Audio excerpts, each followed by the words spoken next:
નમસ્કાર અને ધ સિલેબસમાં સ્વાગત છે. આજે આપણે વાત કરીશું યુનિટ 2 વેસ્ટ મેનેજમેન્ટ અને પોલ્યુશન કંટ્રોલ વિશે. આ આખું યુનિટ તમારા માટે તૈયાર કરીને લાવ્યો છું હું, જગદીશ પાટણકર. જરા 1 મિનિટ માટે વિચારો, જે હવામાં આપણે શ્વાસ લઈએ છીએ, જે પાણી આપણે પીએ છીએ, શું એમાં કોઈ અદૃશ્ય દુશ્મન છુપાયેલો હોઈ શકે? અને ના, આ કોઈ ફિલ્મની વાર્તા નથી.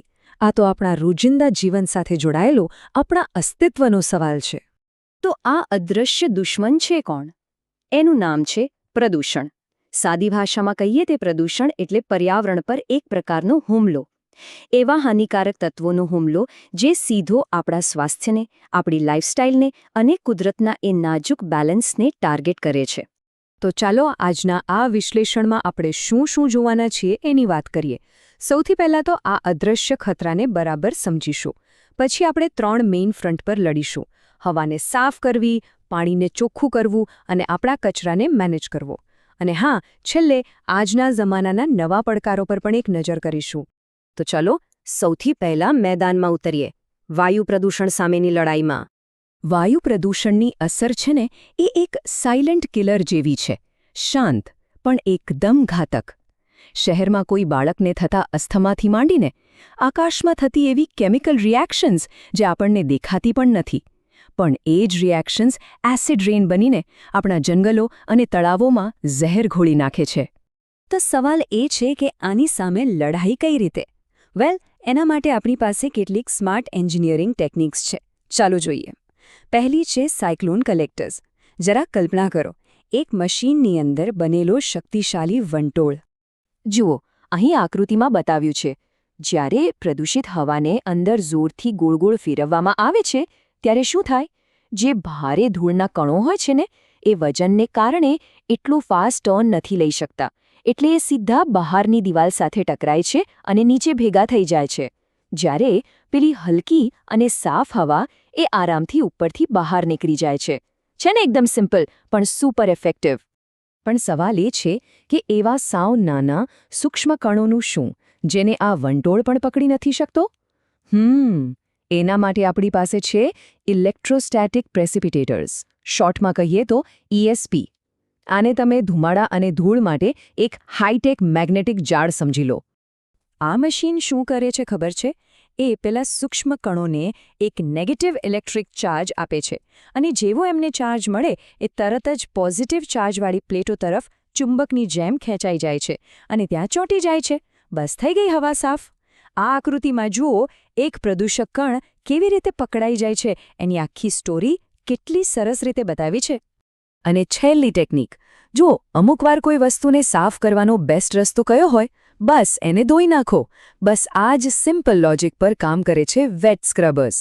આ સાધન શું કરે છે? એ પ્રદૂષિત ગેસ પર પાણીનો સ્પ્રે કરે છે.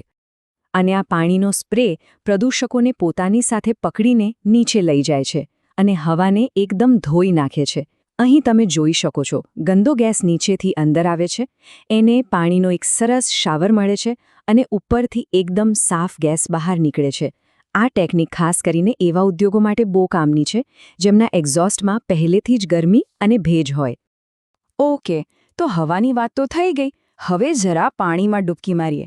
ચાલો હવે જોઈએ કે આપણે પાણીના પ્રદૂષણ જેવા મોટા પડકારનો સામનો કેવી રીતે કરીએ છીએ. હવે જુઓ, પાણીને સાફ કરવું હોય ને, તો પહેલાં એ જાણવું પડે કે પાણી બીમાર કેટલું છે.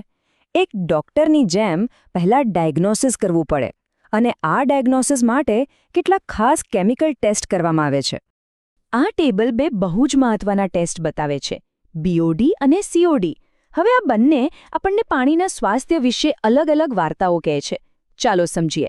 BOD એટલે બાયોકેમિકલ ઓક્સિજન ડિમાન્ડ. આ શું માપે છે?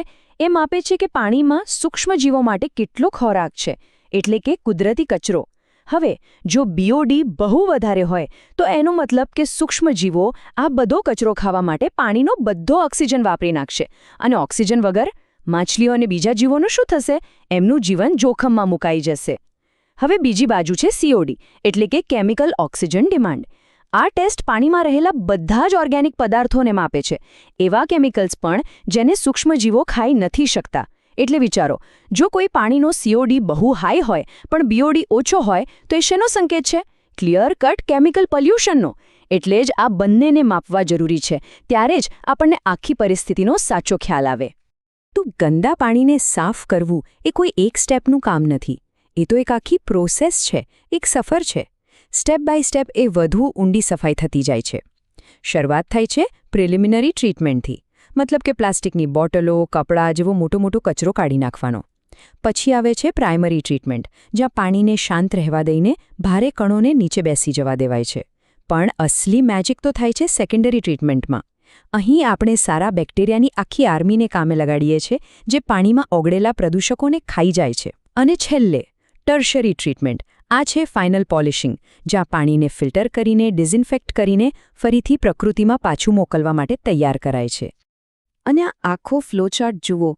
ગંદા પાણીના પ્રવેશથી લઈને એકદમ સ્વચ્છ પાણી બહાર નીકળે ત્યાં સુધીની આખી સફર અહીં કેટલી સરસ રીતે બતાવી છે. ઓકે, તો હવા અને પાણીની વાત થઈ ગઈ.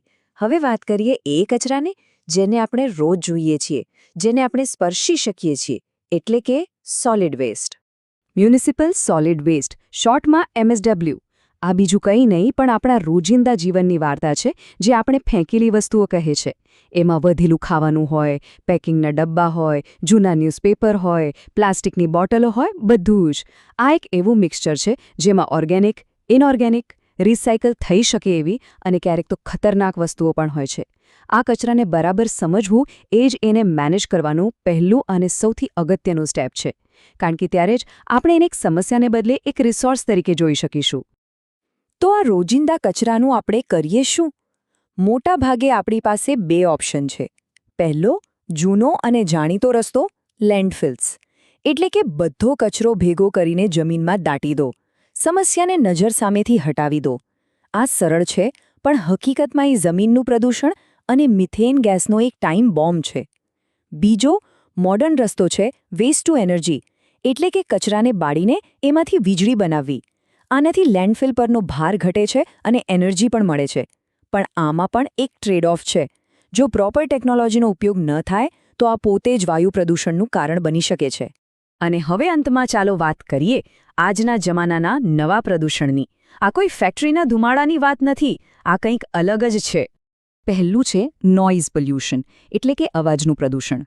ટ્રાફિક અને ઇન્ડસ્ટ્રીનો સતત ઘોંઘાટ, જે આપણને સ્ટ્રેસ આપે છે અને આપણી સાંભળવાની શક્તિને પરમનન્ટ ડેમેજ કરી શકે છે.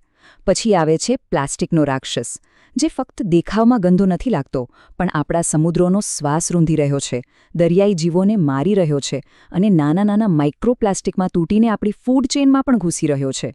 અને કદાચ સૌથી કોમ્પ્લેક્સ છે ઈ-વેસ્ટ. આપણા જૂના ફોન, લેપટોપ, ટીવી, આ બધા ઝેરી તત્વોનું એક કોકટેલ છે, જેમાં લેડ, મર્ક્યુરી જેવી ખતરનાક વસ્તુઓ હોય છે. અને જો આનો બરાબર નિકાલ ન થાય તો આ ઝેર સીધો આપણી જમીન અને પાણીમાં ભળીને એ જ સોર્સને ઝેરી બનાવી દે છે, જેના પર આપણે જીવીએ છીએ. તો આ હતી વેસ્ટ મેનેજમેન્ટ અને પોલ્યુશન કંટ્રોલની દુનિયાની એક ઝલક. હવે આ સફરને આગળ કેવી રીતે વધારવી એની વાત કરીએ. જો આ માહિતી તમને ઉપયોગી લાગી હોય, વેસ્ટ મેનેજમેન્ટની દુનિયાને સમજવામાં થોડી પણ મદદ મળી હોય, તો આ જ્ઞાનને બીજાઓ સુધી પહોંચાડવામાં અમારી મદદ કરો. એક લાઇક, એક શેર કે પછી કોમેન્ટમાં તમારા વિચારો જણાવો. દરેક વસ્તુ અમારા માટે મહત્વની છે. અને આવા જ બીજા ઊંડાણપૂર્વકના વિષયો પર વાતચીત ચાલુ રાખવા માટે ધ સિલેબસને સબસ્ક્રાઇબ કરવાનું બિલકુલ ના ભૂલતા. તમારો સપોર્ટ જ અમને આવા વિશ્લેષણ બનાવતા રહેવા માટે મોટિવેટ કરે છે. ખૂબ ખૂબ આભાર.